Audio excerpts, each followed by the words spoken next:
वासितेनैव तैलेन भोगवृद्धिः प्रजायते सार्षपेनैव तैलेन शत्रुनाशो भवेत् ध्रुवम्।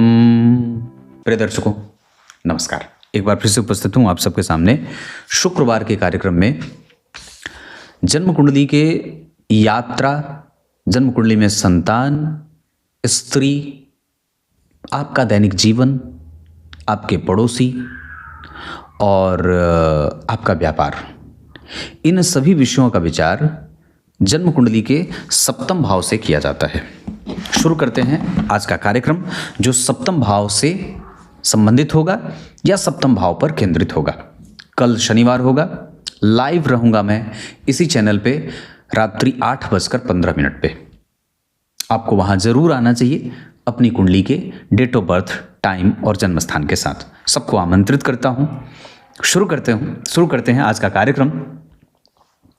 जन्म कुंडली के सप्तम भाव को समझना चाहते हैं तो एक पक्ष खाली याद रख लीजिए, सारा शुभ हो जाए तो सारा शुभ होगा, सारा शुभ हो जाए तो सारा शुभ शुभ ही होगा। तो हो जाए ये कैसे समझेंगे?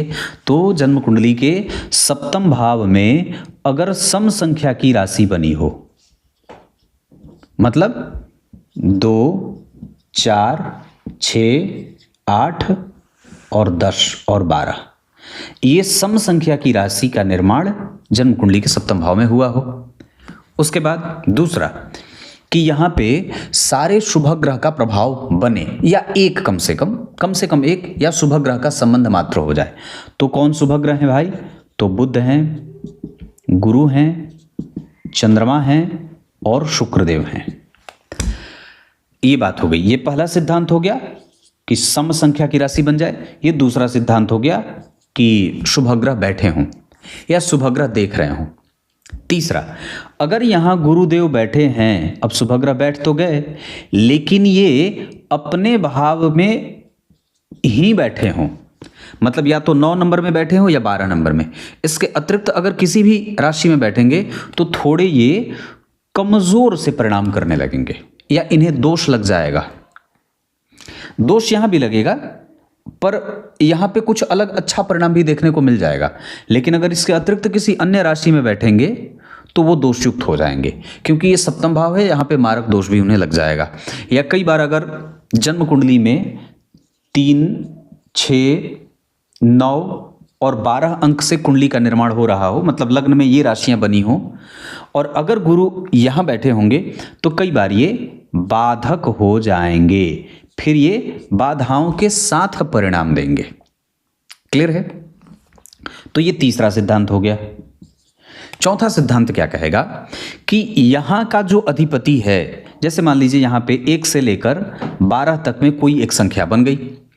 अब सप्तम भाव में जितनी राशि, जो भी राशि बनी है, इसका स्वामी पापक ग्रह के साथ न बैठा हो। मान लीजिए यहां पे 4 नंबर की राशि बनती है, उदाहरणार्थ 4 नंबर की राशि बनती है, स्वामी बन गए चंद्रमा। अब ये चंद्रमा जन्म कुंडली के किसी भी भाव में बैठे हों, बस वो मंगल, शनि, राहु और केतु के साथ ना बैठे हों, तब ये सप्तम भाव को अच्छा परिणाम करेंगे। अगर ये पापक ग्रह के साथ बैठेंगे तो ये दुष्परिणाम करने लगेंगे। तो ये एक सिद्धांत आपने, चौथा सिद्धांत मैंने यहां बता दिया।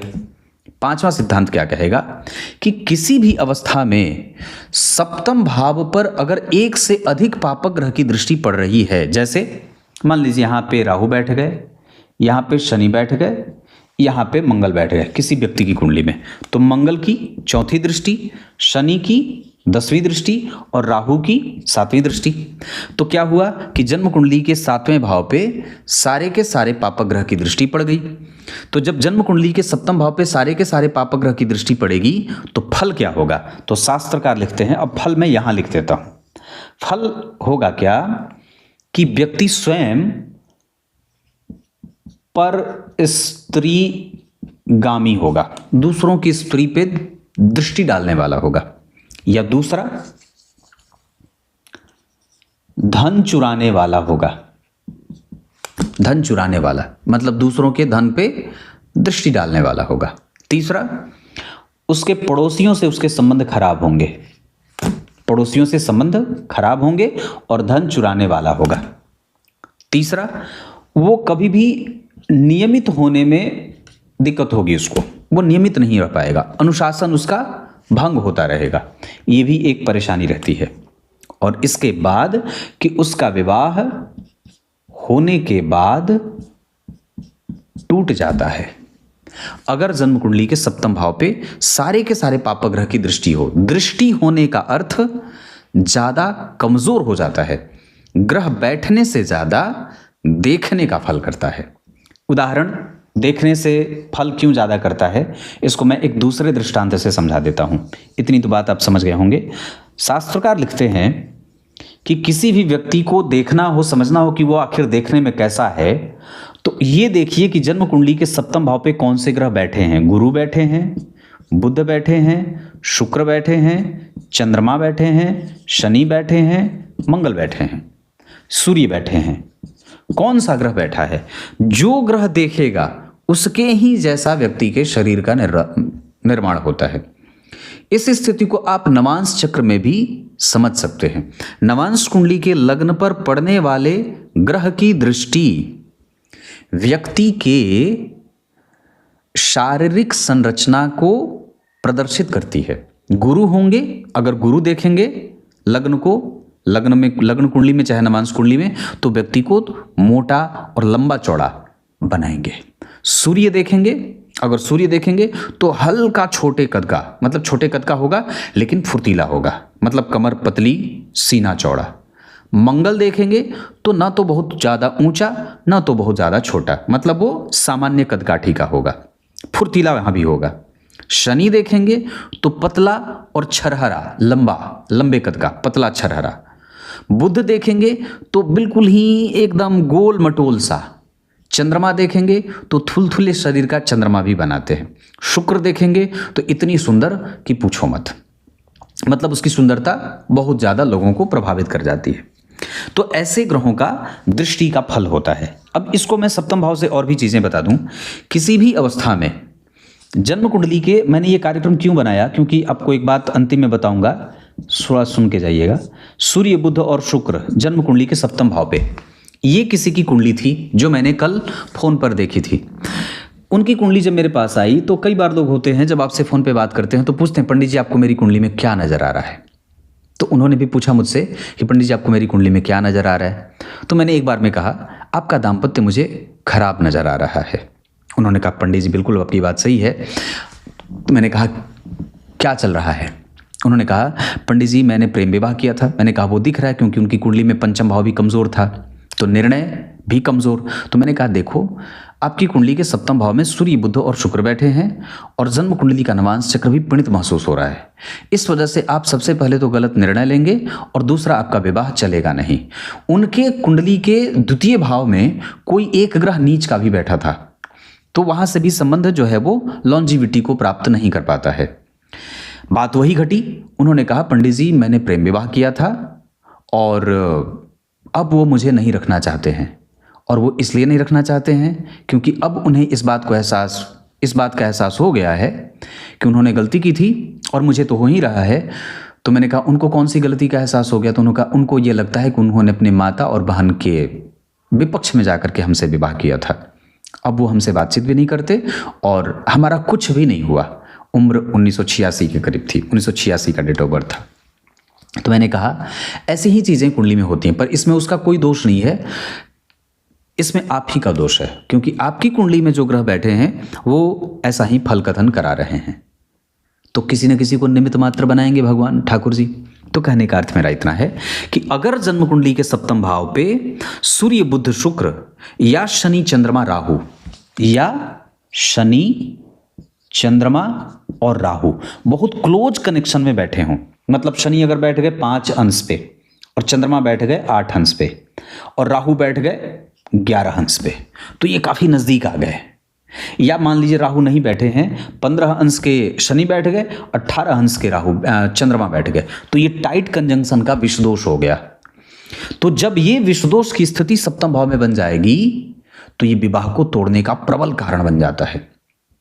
अब उसके बाद समझिए, अगर किसी जातक की कुंडली हो, बहुत ध्यान से समझना होगा, अगर किसी, मेरी तरफ देखिए, अगर किसी जातक की कुंडली हो और यहां शुक्र अकेले बैठे हों, कोई भी ग्रह ना तो देख रहा हो और ना तो कोई ग्रह यहां बैठा हो, तो भी ये विवाह टूटने का प्रधान कारण बन जाता है।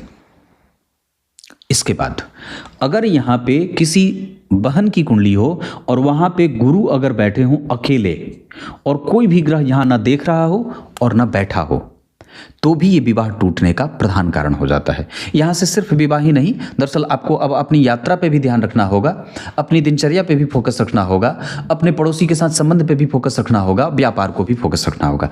मतलब मूलतः मैं विवाह पे बता रहा हूं, पर ये सारी चीजें यहां से विचार की जाती हैं। इसका अर्थ होगा कि हमें इन विषयों पे ध्यान देना होगा। एक पक्ष और कहता है, जन्म कुंडली के लग्न पे अगर गुरु की दृष्टि नहीं है, मान लीजिए गुरु यहां बैठेंगे तो लग्न को देखेंगे, यहां बैठेंगे तो लग्न को देखेंगे, या यहां बैठेंगे तो लग्न को देखेंगे, तो जन्म कुंडली के लग्न पर अगर गुरु की दृष्टि नहीं है और अगर आप कुंडली मिला करके विवाह नहीं कर रहे हैं और सामने वाले की कुंडली, मान लीजिए जातक हो गया और जातिका हो गई,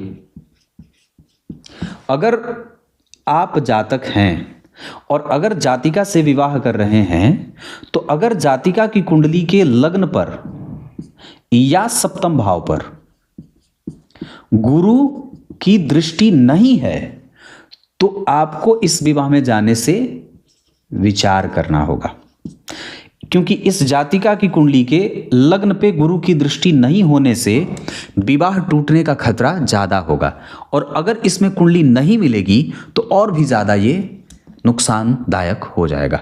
ये बात उदाहरण है, ये बात जातिका पर भी लागू हो जाए, और मान लीजिए अगर आप जातिका हैं और अगर आप जिससे विवाह करने जा रहे हैं उसकी कुंडली के लग्न पर अगर या सप्तम भाव पर गुरु की दृष्टि नहीं है और अगर कुंडली अच्छे अंकों से नहीं मिल रही हो, तो विवाह करने से निश्चित रूप से बचना चाहिए। यह विवाह कई तरीके की परेशानी लाने वाला भी होता ही है। मैंने अगर एक दिन में 10 कुंडली देखी तो 10 कुंडली में से 7 से 8 कुंडली सिर्फ इसी समस्या को लेकर के आती है, पंडित जी दाम्पत्य खराब है। और उस 8 विवाह टूटने में मुश्किल से 5 से 6 विवाह ऐसे होते हैं बहुत आसानी से कि वो प्रेम विवाह होता है। तकलीफें और भी ज़्यादा बढ़ जाती हैं। अब परेशानी क्या थी, जैसे मैंने कल वाली बात बताई सूर्य बुध शुक्र वाली, तो अब जातिका क्या कह रही हैं कि मैं अपने माता और पिता के विरुद्ध में जाकर के विवाह किया था, इस वजह से उनके माता पिता तो उनको अपना लिए, पर मेरे माता पिता मुझे अपना नहीं रहे हैं। अब तो मैं कहीं की भी नहीं हूं, ना तो अपने माता पिता की और ना तो मेरा पति मेरा अपना हुआ। इस वजह से ये चीज़ बहुत काम कर जाती है। आइए अब कार्यक्रम के आरंभ में मैंने जो श्लोक पढ़ा था उसका अर्थ बता देता हूं।